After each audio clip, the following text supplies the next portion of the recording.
ಅಯೋಧ್ಯೆಯಲ್ಲಿ ಬಾಲರಾಮನ ಪ್ರಾಣ ಪ್ರತಿಷ್ಠಾಪನೆ ಹಿನ್ನೆಲೆ ದೇಶದ ಮೂಲೆ ಮೂಲೆಗಳಲ್ಲಿನ ದೇವಸ್ಥಾನಗಳಲ್ಲಿ ವಿಶೇಷ ಪೂಜಾ ಕಾರ್ಯಕ್ರಮಗಳನ್ನು ಏರ್ಪಡಿಸಲಾಗಿತ್ತು.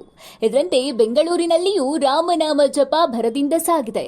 ಬೆಂಗಳೂರಿನ ಯಾವೆಲ್ಲ ದೇವಸ್ಥಾನದಲ್ಲಿ ವಿಶೇಷ ಪೂಜೆ ಹಮ್ಮಿಕೊಳ್ಳಲಾಗಿತ್ತು ಎಂಬ ಸಂಪೂರ್ಣ ಮಾಹಿತಿ ಇಲ್ಲಿದೆ.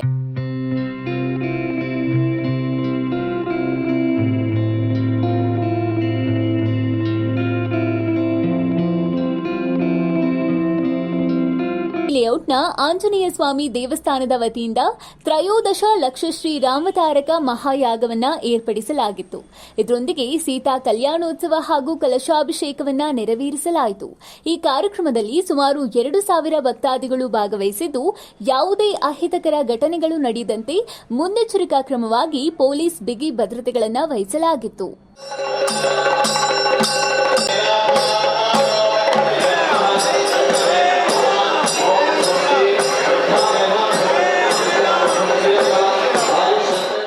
ಬೆಂಗಳೂರಿನ ಮಲ್ಲೇಶ್ವರಂ 8ನೇ ಕ್ರಾಸ್ನ ಕನ್ಯಕಾ ಪರಮೇಶ್ವರಿ ದೇವಸ್ಥಾನದಲ್ಲಿ ರಾಮಮಂದಿರ ಲೋಕಾರ್ಪಣೆ ಪ್ರಯುಕ್ತ ರಾಮಾಯಣ ಹರಿಕಥಾ ಸಪ್ತಾಹವನ್ನು ಆಯೋಜಿಸಲಾಗಿದೆ. ರಾಮನ ವಿಗ್ರಹಕ್ಕೆ ಪೂಜೆ ಪುನಸ್ಕಾರಗಳು ಜರುಗಿದ್ದು, ದೇವಾಲಯದ ರಸ್ತೆಯು ರಂಗುರಂಗಾದ ರಂಗೋಲಿಗಳಿಂದ ಕಂಗೊಳಿಸ್ತಾ ಇತ್ತು. ಸುಮಾರು 500ಕ್ಕೂ ಹೆಚ್ಚಿನ ಭಕ್ತಾದಿಗಳು ಈ ಕಾರ್ಯಕ್ರಮದಲ್ಲಿ ಪಾಲ್ಗೊಂಡಿದ್ದರು.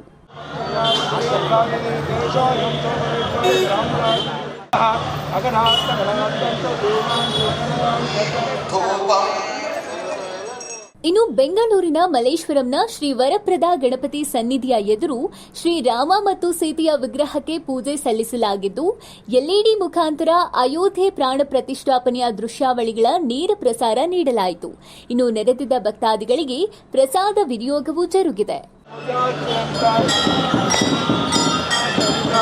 ಇದೇ ರೀತಿ ಬೆಂಗಳೂರಿನ ಮೈಸೂರು ಬ್ಯಾಂಕ್ ವೃತ್ತದ ಬಳಿ ಇರುವ ಶ್ರೀ ಆಂಜನೇಯ ಸ್ವಾಮಿ ದೇವಸ್ಥಾನದಲ್ಲಿ ಪ್ರಾಣ ಪ್ರತಿಷ್ಠಾಪನೆಯ ಪವಿತ್ರ ಸಂದರ್ಭದಲ್ಲಿ ಕಾಂಗ್ರೆಸ್ ಪಕ್ಷದ ನಾಯಕರಾದ ಆರ್.ವಿ. ದೇವರಾಜ್ ಅವರ ನೇತೃತ್ವದಲ್ಲಿ ರಾಮನ ಬಂಟ ಹನುಮಂತನಿಗೆ ವಿಶೇಷ ಪೂಜೆ ಕೈಂಕರ್ಯಗಳು ಜರುಗಿದವು ಹಾಗೂ ಪ್ರಸಾದ ವಿನಿಯೋಗ ಕಾರ್ಯಕ್ರಮವನ್ನು ಏರ್ಪಡಿಸಲಾಗಿತ್ತು.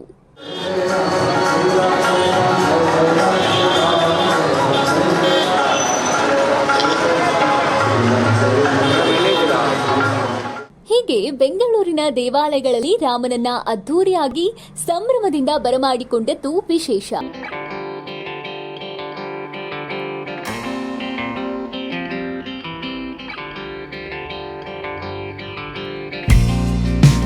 ಕನ್ನಡ ಸಾಮಾಜಿಕ ಬದಲಾವಣೆಗಾಗಿ ಇನ್ನಷ್ಟು ಸುದ್ದಿಗಳಿಗಾಗಿ ನಿಮ್ಮ ವಿಟಿ ನ್ಯೂಸ್ ಕನ್ನಡವನ್ನು ಲೈಕ್, ಶೇರ್, ಸಬ್ಸ್ಕ್ರೈಬ್ ಮಾಡೋದು ಮರಿಬೇಡಿ.